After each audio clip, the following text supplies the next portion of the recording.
이 기술창업대학원의 기업가 포럼의 첫 번째 그 강사로 초대를 해주셔가지고 되게 어깨가 무겁기도 하고 또 반면에 정말 감사한 마음도 가지고 있고 이렇게 부족한 제가 나와서 이렇게 할 수 해도 괜찮을까 하는 생각도 들고 이렇게 되는데요. 오늘은 이 벤처 창업 기업의 운영 사례와 이 정부 지원 사업의 노하우에 대해서 총 3시간짜리 강연이 있을 겁니다. 근데 이제 3시간을 강연을 하게 되면 이게 짧다면 정말 이 두 가지 주제를 나누기에 너무나도 짧은 시간인데 또 어떻게 보면 온라인 수업으로 이렇게 들으시다 보면은 또 지루하실 수도 있으니까 50분 강의를 하고 10분 휴식을 취하시고 또 50분 강의를 하고 10분 휴식을 취하신 다음에 마지막 세 번째 시간에는 질의응답을 하는 걸로 진행을 하도록 하겠습니다. 여기 다들 기업가들이시고 창업가들이시니까 나를 되돌아보는 시간을 한번 좀 가져봤으면 좋겠습니다.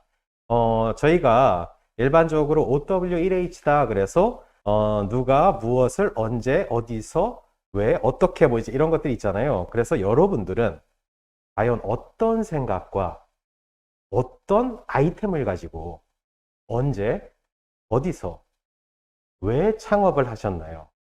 그리고 어떻게 창업을 하셨는지 한번 생각을 해보시고 이 강의를 들으셨으면 훨씬 더 도움이 되실 수 있지 않을까 하고 생각이 됩니다. 이 스타트업에도요, 이 생태계라는 게 있지 않습니까? 이 생태계라는 거는 시시각각 되게 변화무쌍하게 변화를 하거든요. 이제는 어떻게 보면은 좀 우픈 이야기지만 5G급 스피드의 고령화. 이제는 고령화가 점점 심해지고 우리 부산 같은 경우는 이미 초고령화 사회에 진입을 하지 않았습니까? 이 실버 세대의 퇴직, 그리고 이 실버 세대 분들의 일자리가 감소하고 있어요. 또 퇴직 계층이 점점 증가를 하면서 이 경제 구조는 변화를 할 수밖에 없는 상황입니다. 또 이 장기화된 경제 침체랑 높은 실업률 때문에 이 청년들은 취업을 하기가 너무나도 어려워졌죠. 그래서 사회 진입이 저하가 되면서 악순환은 계속되고 있고요. 이러다 보니까 기존 취업 창업 교육의 방향도 정비가 되어야 하고요. 또 기술은 또 얼마나 빠르게 변하고 있습니까? 이 5G 환경의 IT 기술의 패러다임 자체가 변화를 하고 있어서 과거에는 불가능했던 옛날에 이 3D 입체 영상이라는 게 되게 이슈가 되면서 나왔었던 아바타라는 영화를 기억하실 겁니다. 이 아바타라는 영화를 처음에 감독이 언제 시나리오를 쓰고 만들려고 했냐면은 개봉이 되기 한 8년 전에 이미 시나리오가 완성이 돼 있었습니다. 하지만 그 당시의 기술로는 이 3D 입체 영상을 렌더링하기에는 너무나도 오랜 시간이 걸렸기 때문에 기술이 준비될 때까지 기다렸다가 아바타가 나온 거였었거든요. 근데 요즘 같은 세상에서는 이러한 3D 입체 영상을요, 이제 5G가 뭐 아직까지는 완전히 됐다고 할 수는 없겠지요. 하지만 이 5G 시대가 본격적으로 열리면요, 여러분은 모바일로도 그런 걸 볼 수 있는 시대가 되는 거예요. 그러면 벌써 어마어마하게 다른 환경 변화가 생기게 된 거죠. 또 새로운 분야의 IT에 대한 수요가 증가하고 있습니다. 이제는 IT가 들어가지 않는 곳이 없습니다. 이제는 소를 키워도 IT를 활용을 해서 소를 키우고요. 또 하다못해 수산업 양식을 하더라도 IT를 통해서 양식을 하고 있는 세상이 됐습니다. 이렇게 변화를 하다 보니까 이제는 신규 일자리에 대한 것도 또 미래에 대한 것도 다시 한번 고민을 하고 재정립을 해야 되다 보니까 결국은 이러한 것들이 모여서 새로운 스타트업의 생태계가 해동을 하는 시대다. 어떻게 보면 되게 큰 과도기가 아닐까 하고 생각이 됩니다. 조금 전에 말씀드린 거를 계속 이어서 말씀을 드리자면요. 앞에 그래프가 두 개가 보이실 겁니다. 위에는 빨간색, 아래는 파란색이 있는데요. 이 위에 빨간색 그래프를 보시면은 전체 인구 중에 65세 이상인 고령 인구의 비중이요. 1960년대 2.9%였다가 2000년이 돼서는 그보다 2배 이상이 된 7.2%가 됐습니다.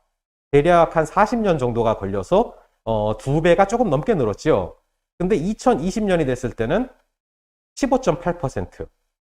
자, 20년 만에 2배 이상이 늘었죠. 그리고 2030년에는 24.6%, 2060년에는 전체 인구 5명 중에 3명 이상이 65세 이상의 고령 인구다 해서 41.6%라고 예측이 되고 있습니다. 그리고 생산 가능 인구, 즉 고령자가 아닌 15세부터 64세까지의 생산 가능 인구를 보게 되면요. 1950년대부터 꾸준하게 경제 성장과 함께 우리의 생산 가능 인구도 증가하고 있었습니다. 이 증가세가 2016년을 기점으로 조금씩 떨어지다가 이제 점점 가파르게 떨어지고 있습니다. 그래서 2060년이 되면은 이 생산 가능 인구가 거의 1980년대 생산 가능 인구처럼 다시 떨어져 갈 수도 있습니다. 이런 상황에서 여러 가지 실버 산업들도 발전을 하고요. 또 이 실버 계층들이 업무를 볼 수 있는 환경도 생겨나기 때문에 이 스타트업의 생태계는 계속해서 변화를 하고 있다고 생각하실 수 있는 겁니다. 자, 그러면은 저희가 여러 가지 데이터들, 특히 저는 이공계열을 나왔기 때문에 저는 무당보다도 숫자를 더 신뢰를 합니다. 모든 것은 데이터를 기반으로 신뢰를 하고 있는데 기업의 생존 데이터를 보시게 되면요.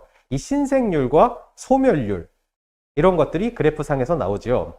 그리고 옆에 보시면 업력별 활동 소멸 기업수 이런 것도 나오지만 가장 중요한 거는 신생 기업의 생존율입니다. 여기 계신 분들이 창업자다라고 말씀을 하신다면은 그 말은 결국 신생 기업이라는 소리고요. 저도 지금 창업 기업의 CEO로 있기 때문에 저희 회사도 신생 기업입니다.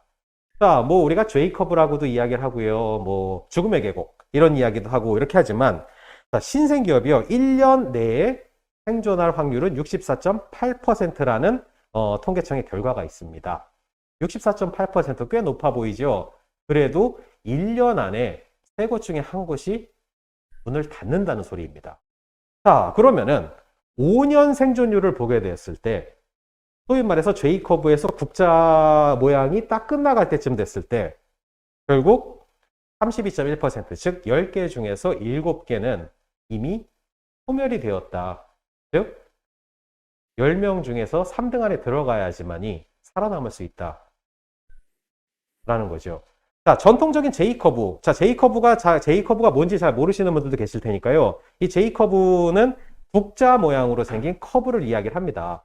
자, 이 국자 모양의 시작에서 자, 제로 베이스에서 시작을 해서 점점 밑으로 그래프가 내려가는 걸 보실 수 있습니다. 자, 여기서 보시면 여기 제로 베이스에서 시작을 해서 점점 내려가는 걸 보실 수가 있습니다.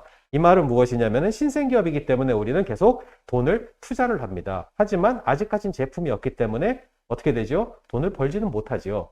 계속 쓰다가 보면은 언젠가부터는 우리도 플러스가 나기 시작할 겁니다. 자, 그럼 이제 조금씩 올라가겠죠. 자, 이래서 손익분기점이 다다르게 됩니다. 그럼 이때부터는 손익분기점을 넘어갔으면 당연히 기업은 특별한 이유가 없다면 성장을 하게 되겠죠. 그 뒤로 우리는 여러 투자들을 받으면서 계속해서 지속적인 성장을 해나가게 됩니다. 이게 J커브 혹은 국자 모양의 커브다라고 이야기를 하게 되는데요. 처음에 이 데스 오브 밸리 안에서는 우리가 받을 수 있는 투자다라고 한다면은 뭐 기본적으로 3F 그러니까 뭐 프렌드, 패밀리, 팬 뭐 이렇게 해갖고 지인이라든지 아니면 가족이라든지 아니면 친구한테 받을 수 있는 자금 혹은 엔젤 자금 뭐 이제 이런 것들만 생각을 할 수가 있고요. 사실 뭐 VC라든지 혹은 M&A 혹은 전략적 제휴 같은 것들은 우리가 손익분기점을 넘고 나서부터 1단계, 2단계 이런 식으로 쭉 진행을 해오다가 최종적으로는 우리가 상장 혹은 뭐 M&A를 해갖고 엑시트를 한다고 이야기를 하죠. 하지만 자, 아직도 교과서에는 전통적인 J커브가 이렇게 나오고 있지만 제가 보는 관점에서는요, 이 전통적인 J커브도 이제는 조금씩 패러다임이 변화가 오고 있다고 봅니다. 자, 제가 생각한 새로운 J커브는 이렇습니다. 자, 이제는 스타트업이 너무나도 많아졌죠. 우리 정부도 스타트업을 위해서 이 창업진흥원이라는 기관도 만들었고요. 또 여기저기서 스타트업을 장려를 하면서 각종 지원 사업도 나오고 있습니다. 비단 한국만 이런 트렌드를 가진 것이 아니고요. 이제는 뭐 유럽을 가든 아시아 타 지역을 가든 미주를 가든 어디를 가든지 이렇게 스타트업들의 붐이 일고 있습니다. 그러다 보니까 스타트업의 아이디어들을 가지고도 이제는 투자를 받는 시대가 된 겁니다. 그래서 자, Value of Death. 자, 이 죽음의 계곡은 뭐 여전합니다. 저희도 사실은 아직까지도 죽음의 계곡에서 빠져나오지 못하고 아주 힘든 시기를 보내고 있지만요.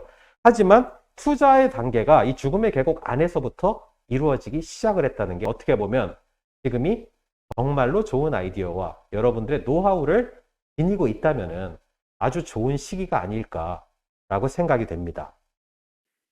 자, 결국은 여러분들한테 드리고 싶은 말은 웰컴 투 오징어 게임이라고 할 수 있습니다. 자, 오징어 게임. 이 게임 안에서 이겨야지만 저희가 상금을 받을 수 있는 것처럼, 자, 이 오징어 게임처럼 피도 눈물도 없는 이게 이 정글 속에서 나가는 기업이 아닐까 하고 생각이 됩니다. 자, 이 MIT 스타트업 바이블이라는 책을 아마 보신 분들도 계실 거고요. 아니면 이걸 처음 보신 분들도 계실 건데요. 네, 뭐 아까 소개를 드렸지만 저는 MIT 출신이 아니기 때문에 이 책의 판권과는 아무런 관계가 없는 사람입니다. 하지만 이 MIT 스타트업 바이블이라는 책이 상당히 재밌는 책이더라고요. 이거는 이 스타트업에 대해서 아시는 분들이나 아니면 스타트업에 관심 있는 분들 누구든지 한번 보실 수 있다라고 이제 생각이 드는데요. 그렇다고 이걸 구매하시라는 말씀은 아닙니다. 자, 근데 여기에서 창업을 하기 전에 총 24단계, 24단계가 지나야지 스타트업의 준비, 즉 스타트업을 창업을 할 준비가 끝났다라고 나온 겁니다. 자, 제가 강의를 시작할 때 여러분들한테 1분 동안 내가 어떤 과정으로 어떤 아이템을 가지고 창업을 하셨을까요? 하고선 한번 생각을 해보자라고 말씀을 드렸었잖아요. 이 MIT 스타트업 바이블에 따르면은 24단계를 거쳐야지만 창업 준비가 이제 끝난 것이다 라고 이야기를 합니다. 사실 이게 정답은 아닙니다. 이 세상에 있어서 저희가 사업을 하는데 저도 아직은 초보지만 정답이라는 건 없습니다. 모든 것은 시시각각 때때로 변화무쌍하게 변화하고 있기 때문에 정답이라는 건 없다고 봅니다. 하지만 중요한 것은 여러분들은 생계형 창업보다는 기획형 창업을 하셨으면 좋겠다라는 생각에서 말씀을 드린 겁니다. 물론 저 스타트업 바이블에 나온 24가지의 단계를 전부 다 하지는 않으셔도 됩니다. 왜? 모든 사업 아이템에 따라서 모든 환경에 따라서 다를 수가 있기 때문에 그러실 필요는 없지만 이 기획형 창업이라는 거는 이제 점점 트렌드로 자리 잡아가고 있는데요. 우선 기획형 창업과 생계형 창업이 어떤 것이냐라고 그게 무슨 말이지? 라고 생각하실 수도 있을 것 같아 갖고 간단하게 설명을 드릴게요. 생계형 창업이라는 거는 뭐 여기에 써 있는 걸로는 뭐 퇴직 및 이직에 의한 수동적인 준비, 뭐 단계적인 준비, 퇴직과 동시에 은퇴 설계라고 되어 있는데요. 쉽게 말씀드리면 창업을 한번 해볼까? 뭘 하지? 닭집을 한번 열어볼까? 그럴까? 하고선 여는 게 생계형 창업입니다. 자, 제가 지금 닭집이라고 이야기를 했지만 같은 닭집을 연다 그래도요, 기획형 창업 같은 경우는 능동적으로 오랜 시간 은퇴 설계를 하듯이 한다라고 하는 게, 자, 닭집을 열라 그럽니다. 자, 그럼 어디에다 열까? 자, 저희가 만약에 부산대학교 앞에다 연다라 그러면은, 자, 부산대학교 반경에서 우리가 배달을 할 수 있는 지역의 데이터를 분석을 하게 됩니다. 자, 이 안에 몇 개의 닭집이 있을까? 이 닭집들의 평균 매출은 얼마일까? 그리고 이 닭집들이 있는 곳에서 평균적으로 유동인구는 어떻게 될까? 이 모든 것들을 조사를 하면서 기획을 하는 거예요. 그러면 이 안에 닭집들이 여러 개가 있는데 그중에 잘 되는 데는 왜 잘 될까? 왜 사람들이 거기를 선택을 할까? 그럼 나는 어떤 무기를 가지고, 나한테는 어떠한 장점을 가지고, 아니면 사람들이 원하는 것은 무엇인가를 판단을 해가지고 준비 이후에 레시피도 하고 뭐도 하고 여러 가지를 해보고 사람들한테 테스트도 해보고, 자, 이제 됐다라고 하면 창업을 하는 것이 기획형 창업이라고 생각하시면 됩니다. 자, 오른쪽에 있는 기사는 서울대학교에서도요, 이제는 기획 창업을 도입을 했습니다. 자, 이제 식당보다는 본격적인 기업이라고 생각을 할 때는, 자, 기업에서 가장 중요한 것들 중에 하나는 뭐냐면 IP라고 요즘엔 이야기를 많이 합니다. 자, 지적재산권 안에는 여러분들의 뭐 저작권이라든가 상표권도 들어갈 것이고, 뭐 특허 실용실안도 들어갈 것이고요. 여러 가지가 들어가겠지만, 자, 이게 중요한 이유가, 사실 저도 기술 쪽을 오랫동안 해온 사람으로서, 자, 특허가 있다면 그 특허를 피해서 갈 수 있는 방법은 없을까요? 네, 있습니다. 하지만 이 특허를 가지고 저희의 기술력을 가질 수도 있고요. 또 일부 정말로 중요한 기술력 같은 경우는 특허를 출원하지 않는 경우들도 있어요. 왜? 특허를 출원하게 되면 우리의 특허가 공개가 되기 때문에, 물론 공개가 된 걸 가지고 남이 이걸 도용한다면은 불법이 되겠지만, 그래도 나는 이거를 못 밝히겠다 한 예로 코카콜라의 레시피는 아직까지 아무도 모릅니다. 특허청도 모르고요, 아무도 모르고 이 창업자만이 알고 있고, 그것은 금고 안에 보관이 되어 있다고 합니다. 근데 이런 것들을 집어넣지 않은 게, 누군가 이걸 보고선 그걸 피해서 비슷한 맛을 낼 수도 있지 않을까 하는 생각이 이렇게 한 건데, 중요한 건 내가 창업을 하기 전에 이만큼 준비를 하고, 또 이 누군가한테 보호를 받을 수도 있는, 즉 지적재산권이 거기에 가장 적합한 것이기 때문에, 이런 것들을 미리 해놓고선 창업을 시킬 수가 있는 기획 창업을 도입을 서울대학교에서도 했다라는 것입니다. 자, 그러면은 저희는 어땠을까요? 저희도 저희 CEO님하고 그 다음에 저희의 CTO, 그 다음에 CRO는 저희의 그 연구 책임자입니다. 이 네 분이 모여가지고 2015년 8월부터 아이템 선정을 시작을 했습니다. 아이템 선정을 하고선 제일 먼저 해야 되는 게 뭐냐면, 선정된 아이템이 과연 시장에 현재 존재하느냐. 근데 저희는 존재하지 않는 걸 한번 만들어 보고 싶었어요. 그래서 존재한다면 다시 이걸 시작을 했습니다. 다시 아이템을 선정을 했고요. 자, 존재하지 않는다라고 나왔을 때, 존재하지 않지만 개발이 가능해야 될 거잖아요. 그래서 과연 우리의 캐퍼를 가지고 개발이 가능할 것인가. 그래서 개발이 가능하다라고 나왔을 때, 그 다음에 저희가 이번에 가장 중요하게 생각했던 것이 무엇이냐면은, 후발주자가 진입이 가능한 것이냐. 그러면은 이렇게 잘 기획을 하고 준비를 잘 하게 된다면은, 그러면은 우리의 창업 기업들은 성공을 할 수 있을까요? 네, 모두들 예상하시겠지만 답은 그렇지는 않습니다. 안타깝게도. 하지만 확률은 훨씬 더 높일 수가 있겠죠. 이 삼성을 창업을 하신 그 고 이병철 선생님께서는 항상 이런 말씀 하셨죠. 이 사업은 운7, 이3이다. 그래서 사업에는 운이 70%다. 나의 기운은 30% 정도다. 라고 이제 말씀을 하셨습니다. 싸이월드와 페이스북, 갑자기 이야기가 왜 나왔을까요? 자, 페이스북은 여러분들 너무나도 잘 아시는 회사, 이제는 회사라고 그러면 안 되겠죠. 회사명은 메타라는 이름으로 변경이 되고 주가가 확 떨어지게 되었죠.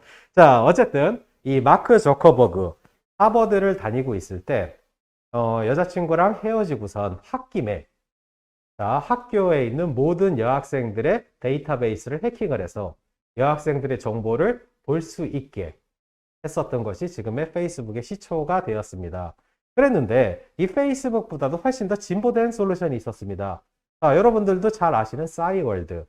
자, 하버드를 다니던 학생이 페이스북을 만들었듯이요, 이 카이스트를 다니던 학생이 싸이월드를 만들게 됐었습니다. 그래서 이 당시에 페이스북 같은 경우는요,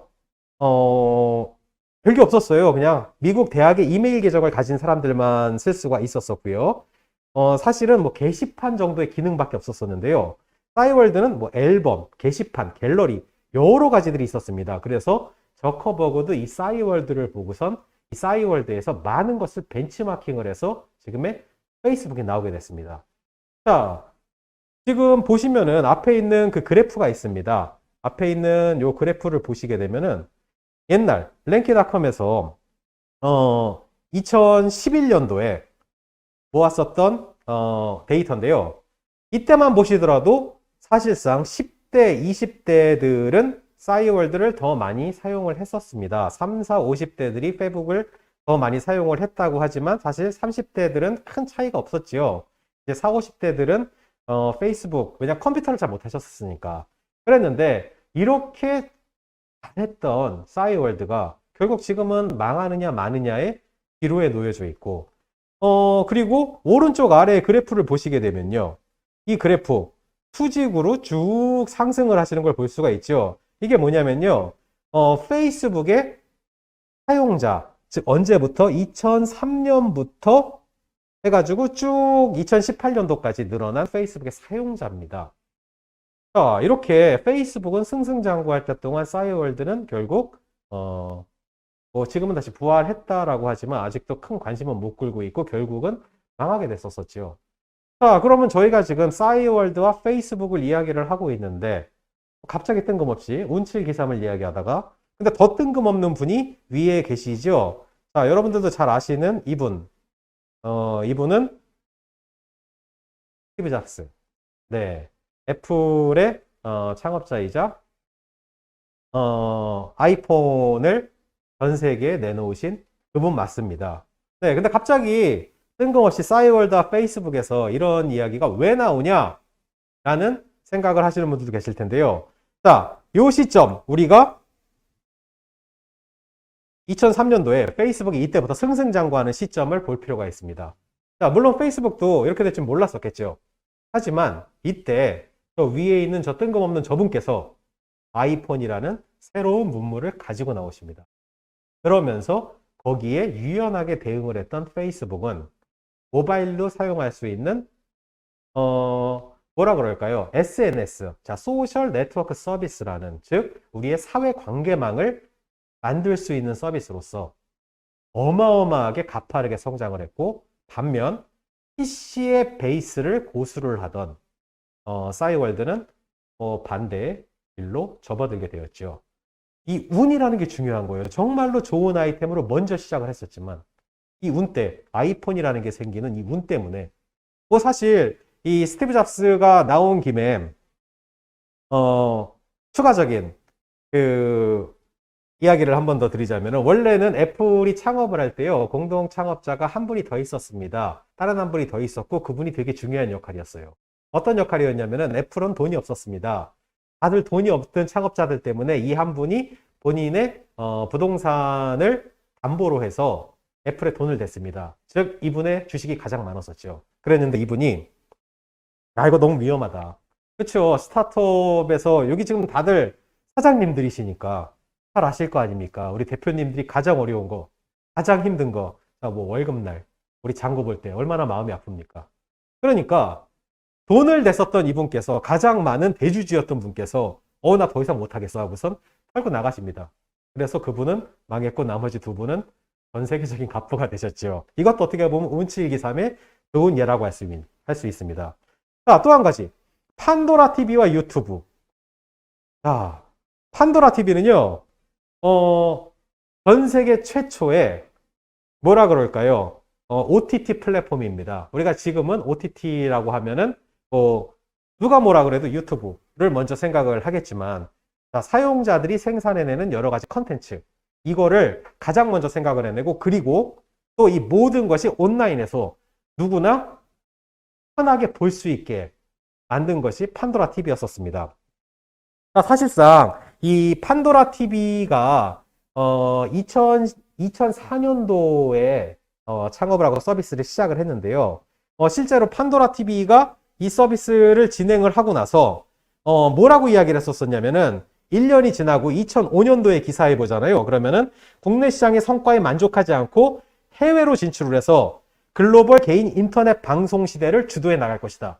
자, 결국은 글로벌 개인 인터넷 방송 시대가 지금 현재 왔지요. 자, 그리고 판도라 TV는 동영상을 무제한 업로드하고 웹캠 하나만으로도 누구나 쉽게 멋진 라이브 방송을 할 수 있는 시대, 지금 왔지요. 자, 이렇게 좋은 아이디어를 가지고 있는 판도라 TV에 더군다나 우리나라의 포털들이 이 UCC 동영상 업계의 검색 시장을 잡아라 해서 네이버 다음 너나 할 거 없이 이 시장에 붐을 일으켰습니다. 자, 이 시장에 붐을 일으키고 그 결과 판도라 TV의 월간 방문자 수를 랭키닷컴에서 보시면은 2005년부터 2008년까지 아까 페이스북 보시는 것처럼 어마어마하게 가파른 속도로 판도라 TV는 성장을 하게 됩니다. 엄청난 아이템과 아이디어를 가지고 먼저 시작을 하게 되었죠. 자, 그런데 지금 판도라 TV가 어떻게 되었습니까? 자, 2008년까지 아까 승승장구 하는 거를 보셨었죠. 근데 그 2008년도부터 요 왼쪽에 있는 그래프 중에서 요 파란색 그래프는 판도라 TV를 나타내는 것이고요. 요 빨간색 그래프는 유튜브를 나타내는 것입니다. 결국 2009년부터 판도라 TV와 유튜브의 운명은 엇갈리게 되었습니다. 자, 이거는 2014년도에 방통위에서 공개한 국내 동영상 UCC 서비스의 시장 점유율이었었고요. 자, 오른쪽에 있는 그래프는 2020년 작년에 2020년 자료라는 건 작년에 나온 자료입니다. 작년에 나온 자료를 보시게 되면요. 자, 유튜브가 62.3%, 넷플릭스가 16.3%, 그 다음이 페이스북, 네이버 TV, 웨이브, 티빙, 아프리카 TV. 자, 이 시장을 개척했었던 판도라 TV는 존재하지 않습니다. 판도라 TV가 돈이 없었을까요? 네, 돈도 어느 정도 벌고 있었습니다. 거기에다가 일본에 있는 재벌 회사가 판도라 TV에 투자를 하게 되면서 판도라 TV는 소위 말하는 실탄도 넉넉하게 챙긴 상태였었는데 왜 이런 일이 벌어졌을까요? 모바일 시대로 돌아와서? 아닙니다. 유튜브는 아직도 PC로도 많이 보고 있고요.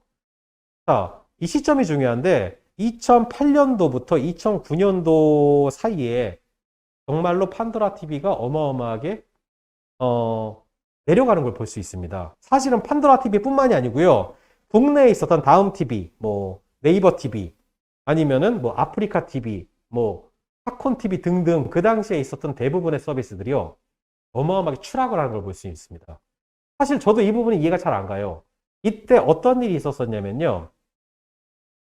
여러 연예인들이 이 악성 댓글에 자살을 하고 이렇게 되면서 인터넷 실명제가 도입이 됩니다. 인터넷 실명제 도입이 선언이 되고 이러한 법안이 통과가 되고 나서부터 어마어마하게 많은 국내 서비스의 사용자들이 줄어들게 됐어요. 사실 이 동영상을 보는데 도대체 얼마나 나쁜 마음을 가지고 얼마나 나쁜 글을 쓰기 위해서 이 많은 사람들이 다 줄어들었다고 보진 않습니다. 그러니까 이게 어떻게 보면 하나의 운인 거예요. 이상하게 그런 일로 인해서 딱 그 시기부터, 자, 제 말이 정답은 아닙니다. 하지만 딱 이게 논의된 시점부터 이게 발의가 될 때까지 국내 OTT 업계들, 이 UCC 업계들의 실적은 어마어마하게 하락을 하기 시작했고 해외 서비스들은 어마어마하게 올라가기 시작을 했다는 게 그게 어떻게 보면 제 관점에서 데이터를 가지고 분석을 한 유일한 이유가 아닐까 하고 이제 생각을 하는데, 자, 이러다 보니까 이렇게 운이라는 게 되게 중요하게 됩니다.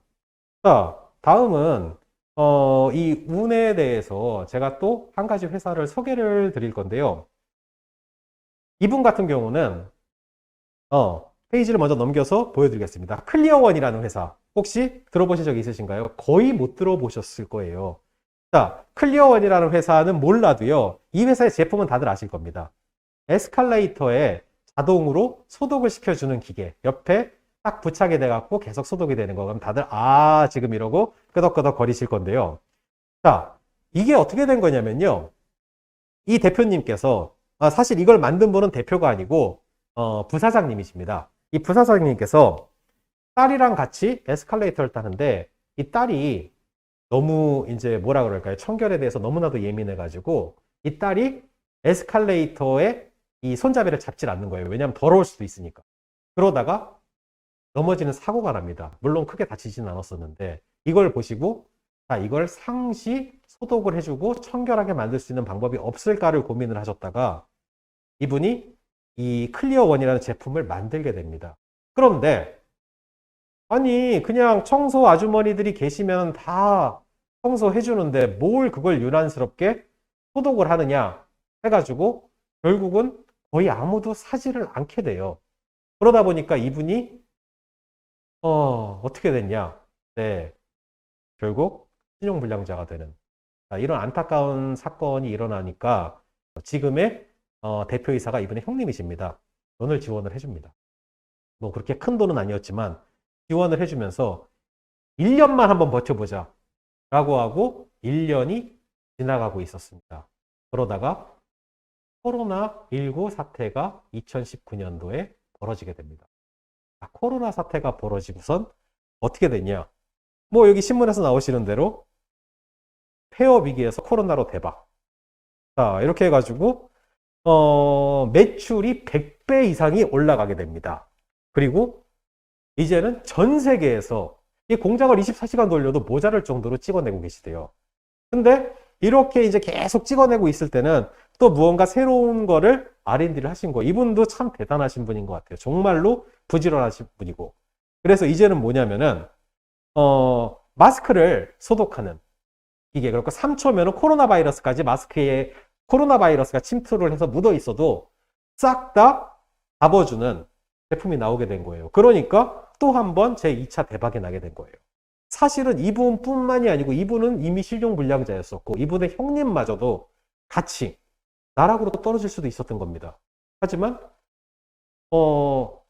지금까지도 우리 모두를 힘들게 하는, 그래서 저희도 지금은 대면 수업을 못해서 너무너무 아쉬워요. 여러분들의 눈을 바라보고 여러분들과 같이 공감을 얻으면서 강의를 하고 싶었었는데 이게 다 코로나 때문인데 누군가는 이 코로나로 인해서 새로운 기회를 얻기도 했다. 왜? 이런 운이 70%다라는. 하지만 운만 가지고 될 수 있는 건 없겠죠. 자, 이거는 아까 말씀드렸듯이 밀림인데요. 이 70점. 우리가 그냥 성적이다라 그러면 70점이면 C잖아요. 이 C를 가지고 어디 갖고 자랑을 할 수 있겠습니까? 그러니까 저의 기운이 있어야지. 즉, 저의 아이디어와 제품과 능력이 있어야지만 이 운이 왔을 때 하고 올라갈 수 있다라고 볼 수 있습니다. 어떻게 보면 저희도 되게 이제 운이 좋았던 게 저희가 잘 풀리기 시작을 했던 게 일본의 소프트뱅크하고 계약을 하면서였었는데요. 뭐 아직까지는 이제 올해 그 현지화를 지금 다 마치고 이제 올해 서비스를 시작하려고 준비 중에 있지만 이 소프트뱅크를 만나게 된 것도 이게 코로나 때문에 비대면 시대가 되다 보니까 여러 기업들이 뭐 코트라부터 시작해서 막 이런 기관에서 이제 해외 기업들하고 매칭을 시켜주는데 여러분들도 많이 그런 행사들을 가보셨을 거예요. 실질적으로 우리가 오프라인에서 이런 분들을 만나도요, 그렇게 좋은 회사들은 잘 나오지 않습니다. 예를 들어서 소프트뱅크다라 그러면 소프트뱅크가 뭐가 아쉬워서 한국까지 와가지고 막 이렇게 바이어로서 이 미팅을 많이 진행을 하고 이렇게 하겠습니까? 근데 비대면 시대가 되니까 이분들은 그냥 사무실에 앉아가지고 줌을 가지고 온라인 화상 미팅을 가지고선 여러 회사들을 만날 수 있다 보니까 보다 큰 기업들이 많이 참여를 하게 되고, 그러다 보니까 저희 아이템과 소프트뱅크가 바라보는 방향이 같아서 저희가 소프트뱅크랑 계속 추가적인 미팅을 하고 계약을 체결하게 된 건데요. 어떻게 보면 이것도 하나의 저희의 운이었죠. 하지만 운이 있다 그래도 그들의 눈에 들어갈 수 있을 정도의 아이템, 즉 저희의 기가 사말이 안 됐다면은 결국은 그렇게 되지는 못했었겠죠. 왜냐하면 소프트뱅크가 들어왔을 때 코트라도 소프트뱅크한테 100개 이상의 기업들에 제안을 했는데 결국 소프트뱅크가 최종적으로 우리가 미팅을 가지겠다는 회사는 2개 회사였고요. 이 2개 회사 중에서 계약에 이르게 된 거는 이제 저희 하나밖에 없었으니까요. 자, 이분 아시죠? 뭐 전 세계 인구 중에서 최초로 300억 달러의 자산을 돌파했다는 분. 이분이 그러셨습니다. 뭐 개인적으로 이분을 별로 제가 이 슬라이드를 만들 때 저희 직원이 그러더라고요. 왜 하고 많은 사진 중에서 저런 사진을 고르셨어요? 그래갖고 제가 나는 이분을 별로 좋아하지 않아서 저런 사진을 골랐어 라고 이야기를 했는데, 자, 되게 좋은 말씀을 하셨어요. 이분이 이제 뭐라 그랬냐면은 실패는 하나의 옵션이다. 만약 실패를 경험해 본 적이 없다면은 당신은 충분히 혁신적이지 않다라는 증거다라는 소리를 하셨어요. 실패를 두려워하지 마세요. 혁신적인 제품. 저희도 그랬죠. 저희의 프로세스 중에서 세상에 없는 것이냐를 먼저 봤었다고. 왜냐면 저도 그렇고 저희 팀의 창업 멤버들이요, 나이가 많습니다. 생각보다. 그래갖고 평균 창업을 할 때 40대 후반의 나이였다 보니까 지금 창업을 해서 실패를 하면 안 된다. 그래서 안전한 걸로 갈까라는 생각을 하다가 저희가 그랬습니다. 그래, 실패를 하면 안 되지만 우리가 얼마나 더 이렇게 모여서 창업을 해볼 수 있을까? 그러니까 이왕 하는 거 멋진 아이템을 한번 찾아보자 해서 없는 아이템을 이제 찾았다 보니까 어떻게 보면 저희가 이 디지털 덴탈 분야에서는 하나의 혁신적인 아이콘이 돼서 뭐 스위스의 뭐 스트라우젠이라든가 아니면 뭐 미국의 콜게이트, 오럴비 이런데, 일본의 소프트뱅크, 뭐 태국의 인터치 이런 데들에서 계속 이제 컨택들이 오고 진행이 되는 것 같습니다. 여러분들도요, 안전하게 가셔도 돼요. 그게 나쁘다고 생각하진 않습니다. 안전하게 하시는 것도 있지만 실패를 두려워하실 필요는 없다는 소리예요. 더군다나 옛날하고 시장이 많이 변하지 않았습니까? 옛날에는 저희가 연대보증이라는 걸 써가지고 창업자들이 실패를 했을 때 같이 주홍 글씨로 낙인을 찍어 버렸었는데, 이제는 연대보증도 정부의 정책으로 인해서 사라져 버렸기 때문에 여러분들이 정말로 열심히 진짜 그렇다고 Recording 연대보증이 사라졌다 stopped. 그래서 여러분이 아 이거는 그냥 내가 갚을 돈이 아니고 이거는 그냥 정부에서 준 돈이야 라고 생각하시면은 안 됩니다. 이분들도 판단을 하게 돼요. 진짜 열심히 성실하게 해오셨지만 실패를 했다라 그러면은 Recording in progress. 여러분들은 괜찮아지는 거예요. 하지만 그게 아니라면 이분들도 무언가의 조치를 취해야 되는 하나의 안전수단이 있어야 되겠죠. 하지만 그렇기 때문에 여러분들이 실패를 더 두려워하지 않으셔도 됩니다. 실패를 경험하지 않았다면 충분히 혁신적이지 않은 거였기 때문에요. 물론 안전한 길로 가셔도 됩니다. 선택은 여러분의 몫이니까요. 자, 이렇게 해서 저희가 기획형 창업을 해야 된다라는 말씀을 드렸었고요. 원래는 딱 여기에서 끊어갖고 10분간 휴식을 하려고 그랬었는데 중간에 약간 이게 꼬이게 돼서 바로 이 뒤편에 정부 지원 사업에 대해서 말씀을 드리도록 하겠습니다. 자, 창업을 할 때 창업을 다들 하셨을 테니까 느끼실 거예요. 와, 생각보다 돈이 되게 많이 들어간다. 실제로 막 지원을 하는 돈들은 막 창업기업이니까 최대 뭐 5천만 원이다. 뭐 정말 운이 좋으면 1억을 받는다. 뭐 이렇게 말씀을 하시는데 창업에 평균 들어가는 돈이 2억 9천만 원 정도가 들어갑니다. 근데 창업 자금 조달 방법을 보시면 그 중에 94.5%가 자기 자본입니다.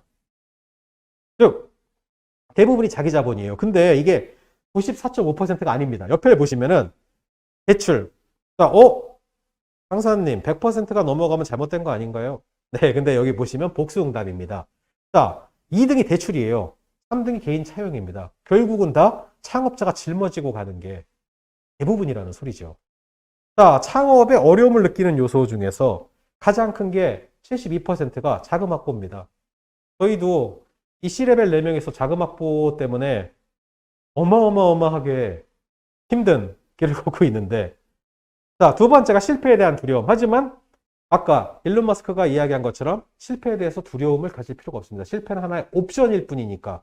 그래서 이런 부분들은 여러분들이 크게 신경을 안 쓰셔도 되지만 역시나 자금 확보는 가장 큰 겁니다. 그래서 여러분들은 창업 지원 정책을 잘 아셔야 하는데 정말로 안타깝게도 그리고 희한하게 자, 정부는 계속해서 창업 지원 정책을 늘리고 있습니다. 근데 지금 이 표를 보시면은 2007년도에는 창업 지원 정책을 자세히 알고 있다라는 분들이 8.9%, 전혀 모른다라는 분들이 23%인데요.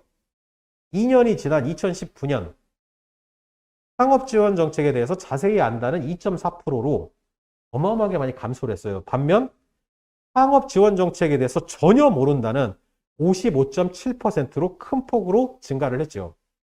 자, 이게 뭐 중소벤처기업부라든가 창업진흥원의 잘못일까요?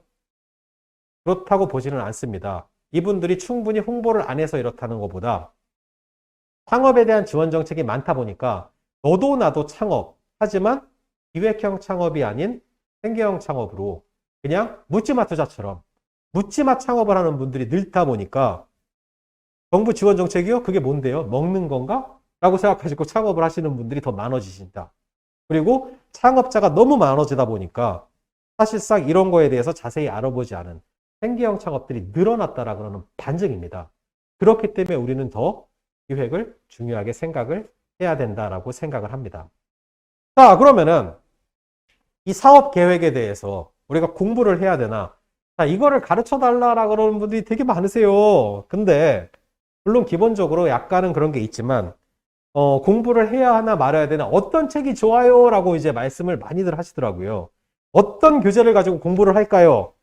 자, 왜 우리 엄마가 항상 그러시죠? 너 공부 안 하면 망한다. 그리고 옆에서 아빠는 근데 공부를 하면은 안 망해. 자, 그러니까 공부를 해라. 라는 소리죠. 자, 뭐 제가 엔지니어 출신이고 이과 출신이다 보니까 뭐 이과 출신으로 한번 보겠습니다. 공부를 하면 안 망하고 공부를 안 하면 망합니다. 자, 그럼 공부는 안 망하고 안 공부는 망합니다. 이 두 가지를 더했을 때 공부 더하기 안 공부는 안 망함 더하기 망함이 되죠. 자, 그럼 여기에서 자, 공통적인 분모를 묶습니다.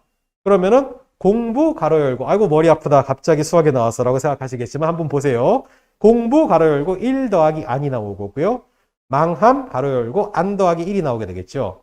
자, 그러면 교환법칙에 의해서 안 더하기 1을 똑같이 1 더하기 안으로 나눠주고 나서 자, 공통적인 거. 1 더하기 안을 지워봅시다. 자, 그러면은 공부를 하면은 망한다는 결론이 나오게 됩니다. 자, 왜 그러냐? 사업 계획서를 쓰고 사업을 준비를 하는데요. 똑같은 게 없어요. 자, 남이 이거를 했다 그래서 나도 잘 될 수 있는 게 아니에요. 자, 쉽게 얘기해갖고, 우리 옆집 아저씨가 삼성전자 주식을 샀더니 3배가 올랐대요 해서 그 이야기를 듣고 삼성전자 주식을 사면 또다시 3배가 오를까요? 아무도 모르는 일이에요. 떨어질 수도 있고, 그대로 유지가 될 수도 있고, 아니면 더 많이 오를 수도 있겠죠. 자, 그런 것처럼 매번 똑같은 방향이 될 수가 없다는 겁니다. 그리고 보는 사람이 누구냐에 따라서 제가 제 기획팀이 들어오면은 제일 먼저 직무교육 시킬 때 하는 이야기가 있습니다. 자, 문서의 기본은 뭐다? 하고선 얘기를 해요. 문서의 기본은 읽는 사람에 대한 배려다라고 이야기를 합니다. 자, 읽는 사람이 이 문서를 읽어야 되는데 그 사람들에 대한 배려가 없이 어떻게 이 문서가 좋은 문서가 될 수 있겠습니까? 자, 그래서 내부 운영을 위한 문서, 자금 신청을 위한 문서, 투자 유치를 위한 문서, 사업 제휴를 위한 문서, IR 문서, 뭐 입찰 제안 문서는 전부 다 구성부터 시작해서 하다못해 문체도 그렇고 모든 게 달라져야지 됩니다. 자, 그리고 사업계획서의 구성 방법도 마찬가지로 크게 나눠서 투자 유치를 위한 구성 방법과 정책 자금을 위한 구성 방법과 R&D 과제를 위한 구성 방법은 당연하게 달라져야 됩니다. 자, 이 PPT 자료를 제가 공유를 해드리기로 아까 말씀을 나눴어요. 그러니까 너무 이제 세세하게 막 이거를 다 카메라로 찍고 뭐하고 수고 안 하셔도요. 파일을 받으실 수 있을 겁니다. 자, 그래서 우리가 기본적으로 지원 사업에는 크게 2가지가 있다고 생각을 하시면 됩니다. 지원 자금이 있고 정책 자금이라는 게 있습니다. 가장 홍보를 많이 하는 것들이 정책 자금이겠죠. 자, 정책 자금 같은 경우는 쉽게 얘기해서 하나의 대출이라고 보시면 됩니다. 정부가 정책적으로 여러분들한테 저리로 대출을 해주는 겁니다. 자, 그래서 이자와 함께 원금까지 무조건 회수가 돼야 되는 자금입니다. 자, 물론 아까 말씀드렸듯이 실패를 할 경우 연대보증을 쓰지 않기 때문에 여러분들이 정말 성실하게 해오셨다면 그 책임을 면할 수는 있지만 그게 아니고 여러분들이 사업을 진행하고 계시다면 원금과 함께 이자까지 전부 다 갚으시는 게 맞는 게 정책자금입니다. 자, 그 다음 지원자금 같은 경우는요. 안 갚으셔도 됩니다. 너무너무 좋지요. 대신 아무한테나 주지는 않겠죠. 더 어렵겠죠. 정책자금을 받는 것보다. 근데 그냥 안 갚아도 된다라는 게 문제가 아니고 성과를 내야 합니다. 이거는. 그래서 뭐 R&D, 사업화, 뭐 여러 가지 정부에서 일정 금액을 지원해주는 자금을 지원자금이라고 이야기를 합니다.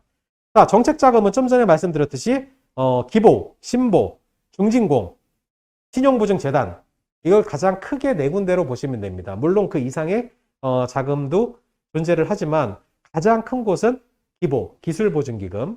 자, 여러분들이 기술 기반의 창업을 하셨다 하면은 가장 친숙하게 창업 초기에 찾아가는 곳 중에 하나겠죠.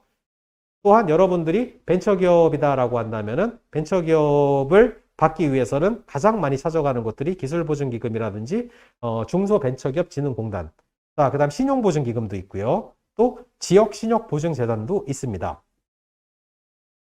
자, 이 지원사업에 대해서는 뭐 여러 가지가 있겠지만 아까 말씀드렸듯이 여러분들이 갚지 않아도 되는, 하지만 실적을 내야 되는, 자, 거기에는 사업화에 대한 지원 사업도 있고요. R&D, 연구개발 사업도 있고요. 창업 교육도 있고요. 뭐 시설, 공간, 보육도 있고요. 멘토링, 컨설팅 이런 것도 있고요. 행사, 네트워크 뭐 이제 이런 것들도 있습니다. 또 오늘은 기본적으로 이 정부 지원 사업의 종류와 합격하는 사업계획 작성 방법이라고 되어 있는데 우선은 다들 이렇게 기술창업대학원에서 창업을 하시고 초기에 정부 지원 사업들을 아직까지는 받지 못하셨거나 아니면 받는 데 대한 노하우를 좀 더 받고 싶은 분들을 위해서 우선은 조금 앞에 단계에 있는 것들부터 이야기를 하도록 하겠습니다. 자, 정부 지원 제도에서는 크게 보면은 다시 2가지로 나눌 수가 있어요. 우리가 갚지 않아도 되는 돈에서요. 창업 사업이 있고요. 연구개발 사업이 있습니다. 창업 사업이 여러분들이 받기 훨씬 더 수월합니다. 여러분들이 만약에 창업한 지 7년 이하라면. 근데 어떤 사업들은요, 창업한 지 5년 이하, 창업한 지 3년 이하, 이렇게 나누기도 합니다. 창업 3년 이하 같은 경우는 극초반에 지원을 해주는 자금일 것이고요. 창업 5년 이하 같은 경우는, 초기에 창업하는 초기 창업 같은 아니면 뭐 4년짜리 이런 것들도 있고요. 7년까지 우리가 스타트업이라고 이야기를 합니다. 7년이 넘어가면 창업 사업은 참여를 할 수가 없게 됩니다. 자, 연구개발은 R&D 사업입니다. 자, 근데 창업 사업과 연구개발 사업의 가장 큰 차이는요. 연구개발 사업은 프로젝트와 기업을 조금 더 중요하게 보는 반면 창업 사업은 대표자와 프로젝트를 조금 더 중요하게 봅니다. 아무래도 창업 기업이다 보니까 대표자의 역량이 얼마나 뛰어난가, 이 대표자가 과연 후회를 받았을 때 이걸 가지고선 성과를 낼 수 있는가를 조금 더 포커스를 보고 있는 것이요. 자, 그래서 창업 사업은 아직 창업을 하지 않은 예비 창업자들도 받을 수가 있고요. 또 개인 기업도 받을 수가 있고요. 법인도 받을 수가 있습니다. 하지만 R&D 사업의 경우는 물론 개인 사업자가 안 된다라고 제안하는 곳들도 있긴 하지만 개인 사업자가 된다라고 해도 대부분이 다 법인 사업자들이 오기 때문에 법인 사업자로 R&D 사업을 진행을 하시는 거를 맞다고 생각을 하시면 됩니다. 자, 정부 지원 제도를 분석을 해보면 우선은 현재 창업 상태, 또 현재 여러분들의 창업 아이템을 분석을 한 후에 지원이 가능한 대상이 무엇인지 확인을 하시고요. 그 다음은 국가 지원 사업 공고 중에서 적합한 지원 사업을 선정을 하십시오. 그리고 마지막으로는 해당 사업 양식에 맞춰서 계획서를 작성하고 제출을 하시면 되는 아주 간단한 단계입니다. 하지만 여러분들이 훨씬 더 부지런해지셔야 됩니다. 자, 좀 전에 여기에서 2번에서 국가 지원 사업 공고 중에 적합한 지원 사업을 선정해라 라고 했는데 이 공고가 어디에 있냐? 자, 가장 간단한 것들은요, 크게 세 가지. 자, 창업마당이라는 곳이 있습니다. 이거는 여러분들이 네이버에서 창업마당 하고 하시면은 K-스타트업이라는 창업마당 사이트로 연결도 되고요. 아니면 여러분들이 애플 앱스토어나 구글 플레이에서요, 창업마당이라고 검색하면은 이게 앱 형태로도 나와서 여러분들한테 계속 보여주게 됩니다. 그럼 각종 창업 지원 사업들이 여기에서는 공고가 뜨게 됩니다. 자, 그 다음은 기업마당이라는 것이 있습니다. 마찬가지로 얘도 네이버에서 검색을 하셔서 PC에서 보셔도 되고요. 아니면 앱으로 검색을 하셔가지고 앱으로 설치를 하셔도 됩니다. 이 기업마당은요, 창업 지원 사업뿐만이 아니고 정부가 지원하는 모든 사업들이 여기에 한 군데 모여서 있는 포털이라고 보시면 돼요. 즉, 과학기술부도 그렇고요. 교육부, 중소부, 아니면은 산자부, 아니면은 보건복지부, 모든 곳이 문화체육관광부, 요 안에 올라오는 공고들이 다 올라온다라는 종합 포털이라고 보시면 됩니다. 자, 그 다음은 세 번째는 소상공인 마당이라는 게 있습니다. 자, 여러분들이 아직 소상공인이다. 자, 저는 소상공인이 아니고 그냥 그 벤처기업을 창업을 했다라고 생각을 하셔도요. 여러분들이 5인 이하 기업이면요. 소상공인 확인을 받으실 수가 있습니다. 그러면은 소상공인만 받을 수 있는 여러 가지 지원들을 받으실 수가 있어요. 자, 이 지원들은 어디에서 나오냐? 소상공인 마당이라는 앱 혹은 여러분들이 웹에서도 검색을 하시면은 소상공인 마당이라고 검색을 하시면 이게 나오게 됩니다. 자, 근데 단점도 있습니다. 특히 기업 마당 같은 경우는 사실 세 군데가 다 마찬가지지만 이게 실시간으로 계속 올라오는 게 아니에요. 매일매일 업데이트는 되는데 며칠씩 좀 늦습니다. 근데 공고가 올라오고 나서 마감까지의 시간들이 그리 길지가 않아요. 일반적으로 보통 한 달 정도를 두기 때문에 조금이라도 더 빠르게 여러분들이 이 사업에 대해서 아셔서 내용 파악을 하시면 훨씬 더 유리하기 때문에 조금 더 여기보다 더 자세하게 들어가고 싶다라고 한다면은 각각 예를 들어서 여러분들이 콘텐츠 쪽 아니면은 스포츠 쪽 아니면 문화예술 쪽 관광 쪽 이런 쪽을 하신다라 그러면 주무부처가 문화체육관광부잖아요. 그럼 문화체육관광부 산하에도 여러 가지 정책기관들이 있어요. 예를 들어서 그 안에 한국콘텐츠진흥원이라는 코카라는 곳이 있거든요. 여기에 가시면 그 안에 각종 사업들이 다 뜨게 됩니다. 물론 코카에 올라오는 것들이 결국 기업마당에 올라오게 돼요. 그리고 코카에서 올라와도 창업자를 위한 거다라 그러면 창업마당에도 뜨게 돼요. 하지만 그 안에 텀이 있기 때문에 이렇게 들어가신다. 뭐 과학기술부다라고 한다면은 과기부다라고 한다면 여러분들이 뭐 IITP라든가 나이파라든가 뭐 이런 식의 각종 진흥원들이 있습니다. 그리고 또 우리 시에서도요 여러 그 기관들이 우리를 도와주고 있어요. 그래서 여러분들이 뭐 부산정보산업진흥원, 부산테크노파크, 부산경제진흥원, 부산디자인진흥원, 뭐 신발 쪽 같은 경우는 뭐 부산신발진흥원 이런 것도 있더라고요. 그래서 여러 진흥원들을 활용을 하게 되면은 진흥원들이 여러분들한테 관련된 사업들을 소개해서 공고해 주기도 하지만 이런 데 올라오지 않는 진흥원 자체에서도 여러분들한테 주는 과제가 있습니다. 그러면 그게 전국구 단위 과제보다는 조금 더 하기가 수월할 수도 있겠죠. 그래서 이런 거를 항상 저희는 아침에 출근을 하면은 이 모든 사이트를 한 바퀴 쭉 다 돕니다.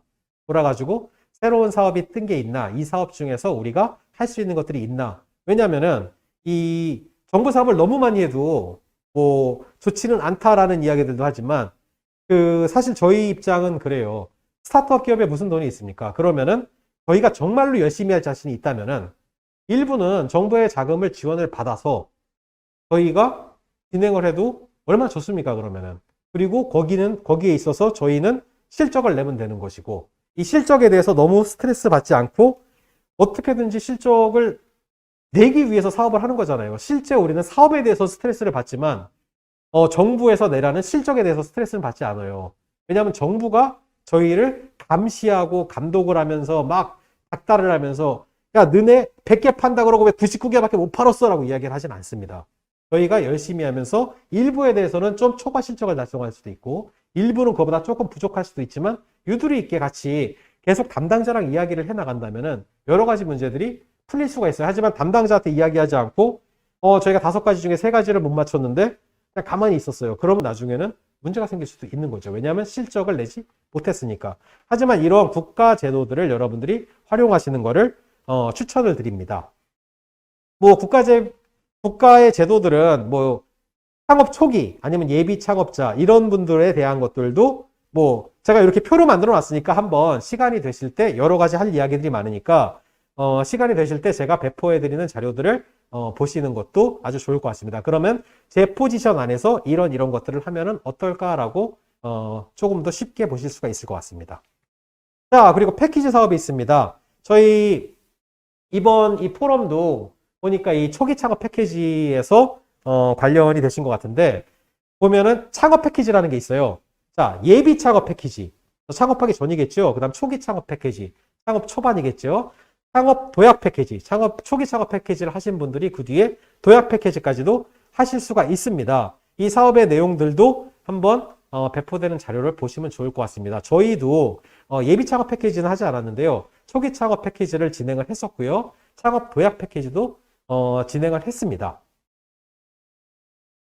자, 그래서 이제 이 부분들을 한번 이제 읽어보시면 되고요. 자, 과제가 떴습니다. 과제가 공고가 되게 되면요. 여러분들이 그걸 보시고 과제를 제안서를 쓰시게 되죠. 그 다음에 이제 신청을 하시면은 서면평가를 진행을 합니다. 자, 서면평가 진행을 하고 서면평가에서 통과가 되시면은 이제 대면평가를 진행하게 됩니다. 대면평가는 말 그대로 대면, 즉 대면으로 발표를 하는 발표평가라고 보시면 됩니다. 그래서 선정이 되면 최종 협약이 이루어지는 절차를 가지고 있습니다. 근데 정부 지원 사업에는 PSST라는 이 4가지를 되게 중요하게 봅니다. 이 PSST라는 게 뭐냐면은 일단 P, problem입니다. 그러니까 문제가 뭐냐? 자, 지금 사회에서 가지고 있는 문제, 사람들이 불편해하는 게 뭐냐? 즉 이게 뭐냐면은 여러분들이 개발하게 된 동기를 통해서 이걸 알게 돼요.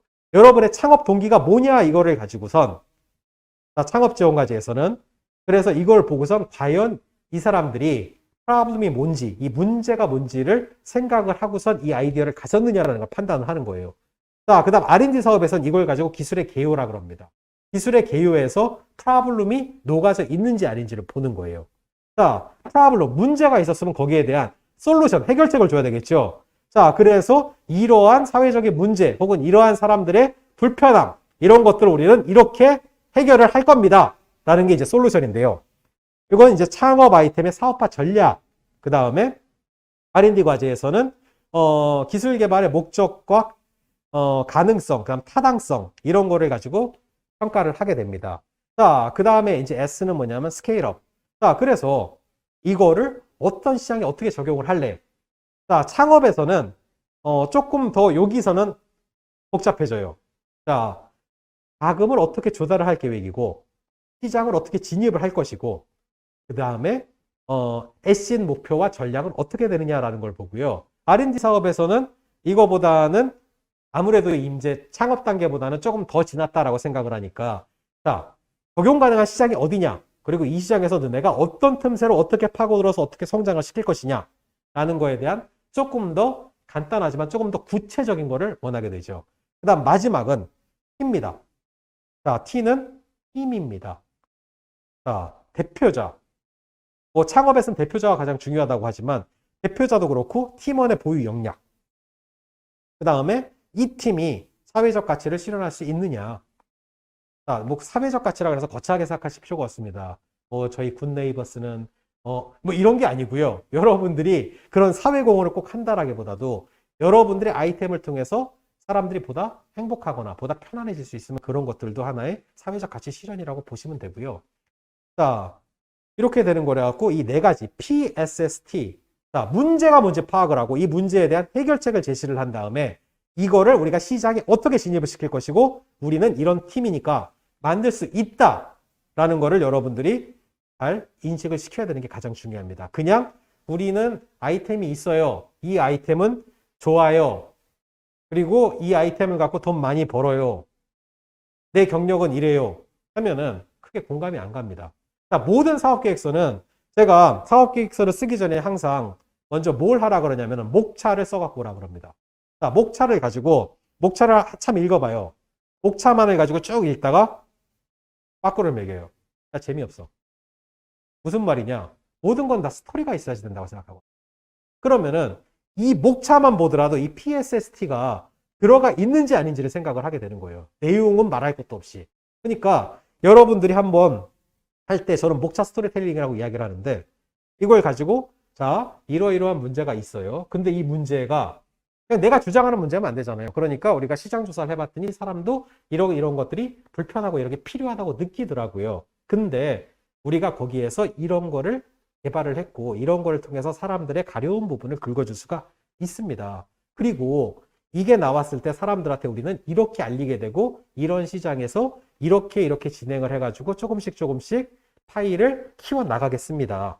근데 우리가 과연 할 수 있을까요? 네. 우리는 이미 이러이러한 경력을 가지고 있는 이런 사람들이 모여져 있고 우리는 이거를 이렇게 해결해 나갈 겁니다. 라고 이제 이야기를 하면은 일단 재미를 떠나서 스토리의 맥락은 맞게 되는 거거든요. 여기서 여러분들이 얼마나 재밌게 살을 더 붙일 수 있느냐가 중요한 겁니다. 사실상 이렇게 보시면 돼요. 저도 심사를 많이 나가봤지만 이 심사를 나가게 되면은 진짜 많은 제안서를 보게 되거든요. 왜냐하면 자금이 필요하거나 아니면은 이 R&D에 지원을 하는 것은 여러분들 뿐만이 아닙니다. 전국에서 다. 저도 마찬가지고 모두가 지원을 하고 있어요. 그러면 그 중에서 하나를 뽑아야 되는데 이걸 언제 하나하나 전부 다 읽고 있겠어요. 그러니까 딱 봤을 때 PSST 요소가 없어 보인다라면 바로 아웃이라고 보시면 돼요. 그러니까 이것을 가장 중요하게 보셔야 됩니다. 자, 여기에 써 있는 거 잊지 말자. 지원사업용 사업계획서의 목표는 정부 지원사업의 선정이다. 자, 우리의 목표는 선정을 가지고 쓰는 거예요.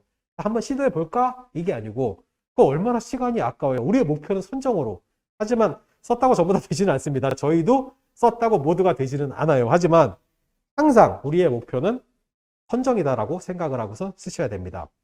자, 그래서 일단 목차부터 파악을 해야 돼요. 왜냐하면 양식이 있으니까요. 근데 이 목차를 저희는 초기 창업 패키지에 한번 맞춰봤습니다. 왜냐하면 가장 여러분들이 연습을 하시기도 좋고 또 초기 창업 패키지가 실제로 창업기업들, 벤처기업들한테 상당히 큰 후회를 받을 수가 있고요. 이 초기 창업 패키지 안에서도 그렇지만 이거를 진행을 하셨을 때 여러분들이 그 과외적으로 초기 창업 패키지 졸업 기업들이 받을 수 있는 혜택들, 또 그 다음에 창업 도약 패키지 지원까지 정말로 많은 혜택을 오랜 기간 동안 받으실 수가 있어요. 그래서 이 초기 창업 패키지를 가지고 이야기를 했습니다. 자, 그러면은 결국 목차 파악을 보면 일반 현황, 창업 아이템 개요, 문제 인식, 실현 가능성, 성장 전략, 팀 구성, 너무나도 착실하게 PSST 요소로 나와 있는 거를 이제는 여러분들도 눈치를 채셨을 거예요. 과거에면은 물론 알고 계신 분들 많으셨겠지만 과거였으면 그냥 목차라고 보셨을 건데 이제는 이거는 PSST인데 자, 그러면 내가 거기에 맞춰갖고 이렇게 써야 되겠구나라는 거를 여러분들이 생각을 하시면 됩니다. 자, 일반 현황에서는 딴 거 없어요. 뭐 대표자 정보, 아이템명 막 이런 거. 그러니까 진짜 그냥 있는 거 그대로 쓰시면 되는 건데 하나 중요한 거. 여러분의 사업 아이템명이 뭔지 네이밍이라는 거는 진짜 중요합니다. 여러분들이 왜 옛날에는 우리 특히 한국에서 보면은 이 남존 여비사상 이렇게 해갖고 아들은 귀한데 딸은 귀하지 않다. 옛 어르신들이 그런 적이 있으면서 뭐 막내니까 쟤는 그냥 뭐 말년이다. 뭐 이런 거 있잖아요. 그러니까 막 짓는 이름들. 근데 그렇게 됐을 때 그 이름을 들었을 때 무언가 큰 매력을 느낄 수가 없잖아요. 그러니까 여러분들의 첫인상이 이 심사위원과의 평가위원과의 첫 대면이 뭐냐면은 이 제목으로 시작이 됩니다.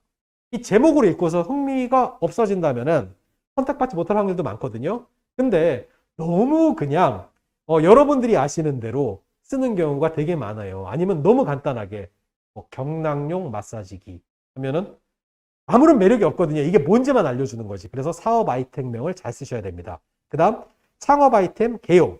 이건 전체적인 요약을 잘 하셔야 되고요. 문제 인식에 여러분들 아이템의 컨셉들이 들어가고요. 실현 가능성의 차별성과 구현도, 성장 전략의 자금 조달, 데이터 분석, 홍보 마케팅, 그 다음 팀 구성에는 뭐 말 그대로 팀 구성이 들어가게 되는데요. 이거를 이 PSST 방식으로 저희가 하나하나 한번 이야기를 해보도록 하겠습니다. 자, 우선 일반 현황과 창업 제품 요약이 있는데 이게 이 예비 창업 패키지 사업 계획서거든요. 또 초기 창업 패키지도 거의 마찬가지로 되어 있어요. 자, 일반 현황에서 창업 아이템명은 핵심적인 역량이 잘 나타나게 작성을 하되 불필요한 형용사를 사용해서 본질을 흐리지 않도록. 자, 여러분들이 너무 그러면은 이게 경락용 마사지기 하면은 너무 이러니까 좀 뭔가 되게 엘레강스하고 되게 멋진 이름을 한번 만들어 보자 해가지고 뭐 러블리한 뭐 디자인이 들어가 있는 인크레러블 경락용 마사지기 하면은 이거는 그냥 말 그대로 도대체 뭘 하는 거야? 라는 생각을 가질 수가 있잖아요. 되려 그냥 경락용 마사지기로 가셨으면은 더 좋아요. 근데 되려 반감을 낼 수가 있는 거죠. 자, 그리고 두 번째. 개요는 요약입니다. 창업 아이템 소개는 한눈에 이해하도록 간결하고 축약해서 작성을 해야 됩니다. 자, 길어도 3줄 이내로 쓰는 게 좋아요. 그래갖고 되게 간결하게 여러분들이 작성을 했으면 좋습니다. 본문에서 전달하고자 하는 제안의 핵심 내용도 이 안에 들어가야지 됩니다. 필요한 경우 간단한 이미지 등 한눈으로 이해하기 쉽게. 자, 왜냐하면 우리가 첫 장을 읽었습니다. 자, 첫 장을 읽게 만들었다는 거는 여러분의 제목이 나쁘지 않았다는 거예요. 제목이 나쁘지 않았으면 첫 장을 읽는데 첫 장을 읽었는데 아이고야 재미가 없네. 더 이상 나는 안 읽어볼란다 하면은 여러분 탈락하는 거겠죠. 근데 이 개요를 보니까 이러면 읽어보고 싶어지는데 하니까 이 첫 장 전체 이 두 가지가 되게 중요하다고 보시면 됩니다. 자, 사실 이거는 샘플로 저희가 이제 나온 건데요. 저희가 실제 그 초기 창업 패키지에 썼던 제안서 중에 일부입니다. 원래는 이게 이제 회사의 대외비 자료라서 나가면 안 되는데, 이번에 저희가 이제 이거를 슬라이드 안에 넣었고요. 이것도 이제 보내드릴 겁니다. 하지만 저희한테 만약에 풀 버전을 달라라고 얘기하시면 저희는 거절을 할 수밖에 없는 입장은 이해해 주시고요. 자, 여기에 저희가 샘플로 이제 집어넣습니다. 그렇게 해갖고 저희가 어떤 분야고 뭐고 이제 이야기를 했고요.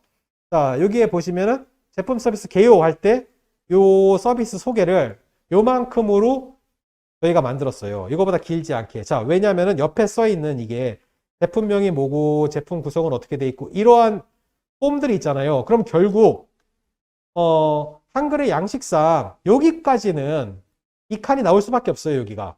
그러니까 칸이 나오는 거를 더 이상 늘리지 않고 그 안에서는 꽉 채우면서 설명할 수 있는 게 있었으면 좋겠다. 자, 그 다음에 서비스의 차별성에는 저희가 우선은 현재 개발 단계를 먼저 집어넣습니다. 아까 말씀드렸지 공부하시라는 거 아닙니다. 이거는 전부 다 틀려요. 자, 정답이라는 건 없습니다. 근데 개발 단계를 집어넣은 이유가 뭐냐면은 저희는 초기 창업 패키지를 사실 조금 늦게 했어요. 왜냐하면 저희는 정부 R&D부터 먼저 겁도 없이 달려들어가지고 R&D부터 먼저 시작을 하다 보니까 초기 창업 패키지를 늦게 해갖고 자, 우리는 이런 차별성이 있어요라고 먼저 우린 이만큼 벌써 개발이 됐어요 라는 걸 이야기하기 위해서 개발 단계를 먼저 집어넣었던 거였어요.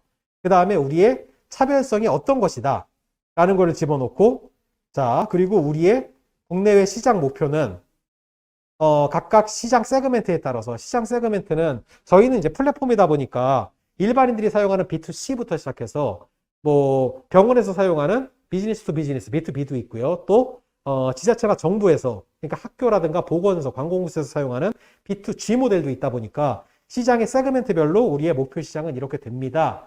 라고 이제 적어 놓게 됐고 대신 이제 아까 이미지를 말씀드렸잖아요. 두 번째 장이 통 이미지 한 장으로 해가지고 우리의 모든 요소들을 한 번에 볼 수 있게 집어넣어 놨습니다. 실제로 저희는 R&D 사업으로요.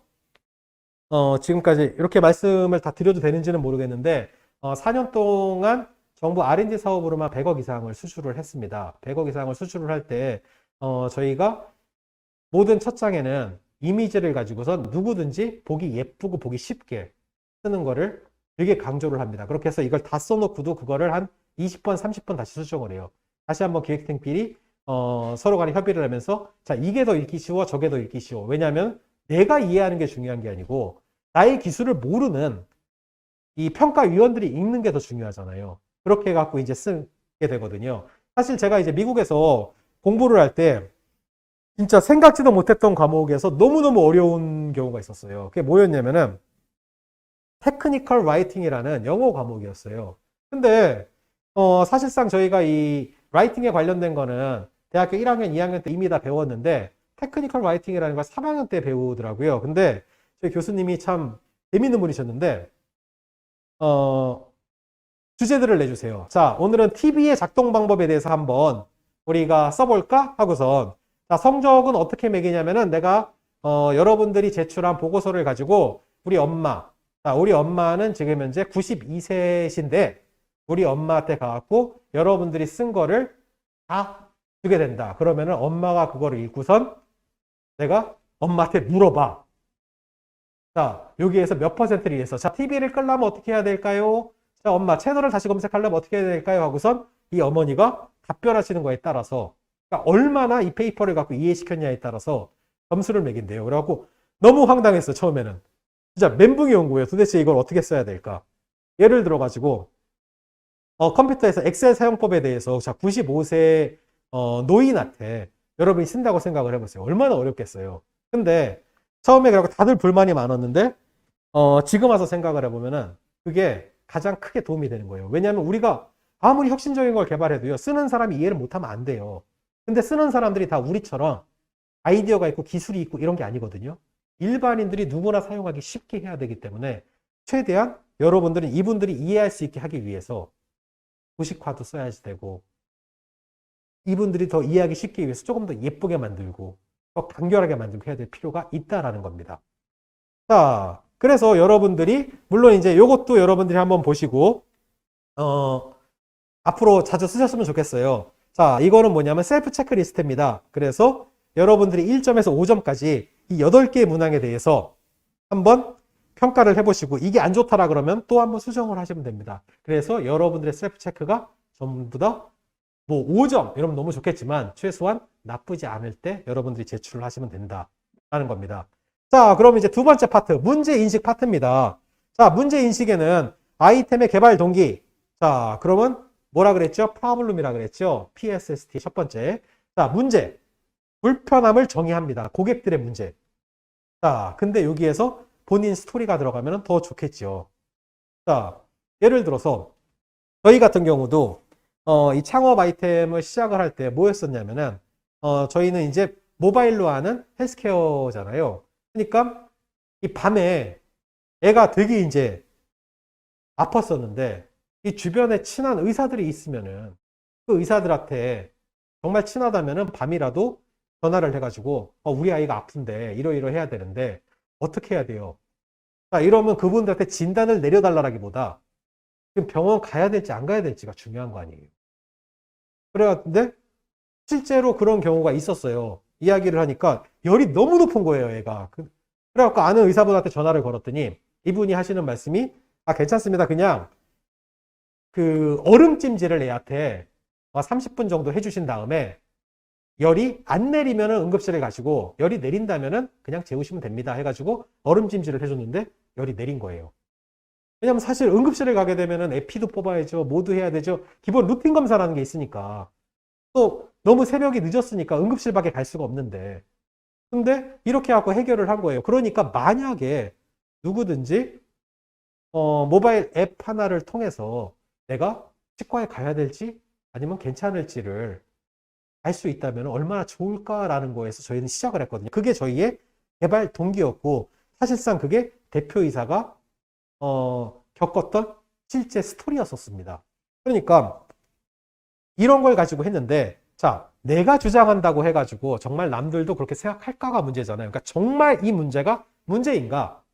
자, 내가 맛있다 그래서 남들도 다 맛있는 거 아니거든요. 그러니까 내가 생각하기에 문제인데 남들은 나는 전혀 불편함이 없는데 나는 문제라고 생각 안 하는데 할 수도 있잖아요. 그래서 저희는 여기에 대해서 설문조사를 진행을 했습니다. 그래서 설문조사를 진행을 할 때도 최대한 객관적인 정보를 얻기 위해서 10대, 20대, 30대, 40대, 50대, 60대 이상 이래가지고 직원들끼리 나눴어요.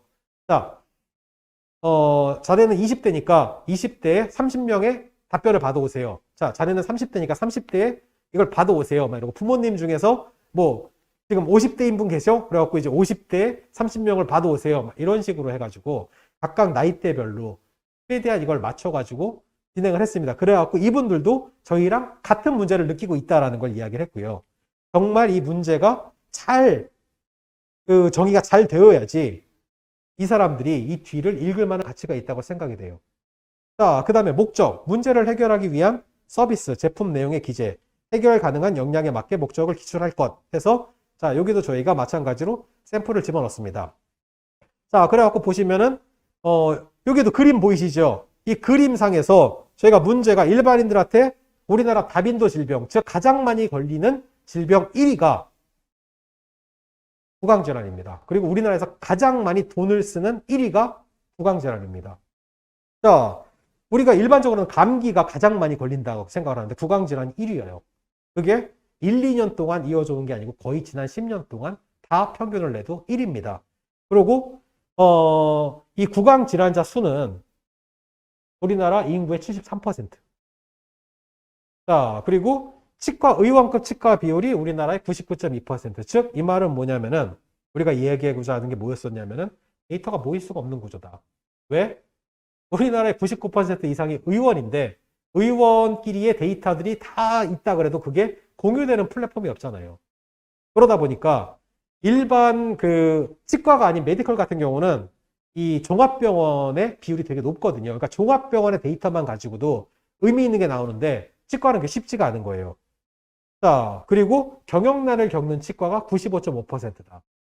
라는 거. 자, 이런 것들은 우리가 요 밑에 보시면은 전부 다 출처, 그 다음에 이 출처가 최근 출처인지 이런 게 다 나오거든요. 그래서 우리가 이 니즈를 개선한 결과 어떻게 된다라는 것들을 집어넣어 줬습니다. 그리고 이걸 집어넣을 때는 제가 앞에서 말씀드렸던 것처럼 이해를 하기가 쉽게 도식화를 시켜갖고 집어넣었습니다. 자, 그리고 마찬가지로 여러분들의 셀프 체크리스트를 집어넣습니다. 이번은 좀 많아요. 왜? 너무나도 중요한 부분이기 때문에 15가지의 셀프 체크리스트를 집어넣습니다. 자, 그리고 그 다음 세 번째 PSST의 마지막 S, 실현 가능성, 솔루션입니다. 자, 사업화 전략과 경쟁력 확보 방안에 대해서 우리가 실현 가능성, 우리 서비스가 이런 기능이 있고 이런 비즈니스 모델이 있다. 그리고 우리는 이런 차별화, 고객이 지갑을 열 만한 가치를 가지고 있다. 그리고 이 시장의 분석을 이미 했다. 라는 거를 보여줘야 됩니다. 자, 그래서 이제 실현 가능성 솔루션에서도 우리가 자, 각각의 문제점, 개선 정도, 그다음 개발 솔루션이 어떤 걸 가지고 있고 차기는 우리가 어떻게 될 것이다. 그래서 우리는 이런 솔루션들을 가지고 있다라는 거를 보였습니다.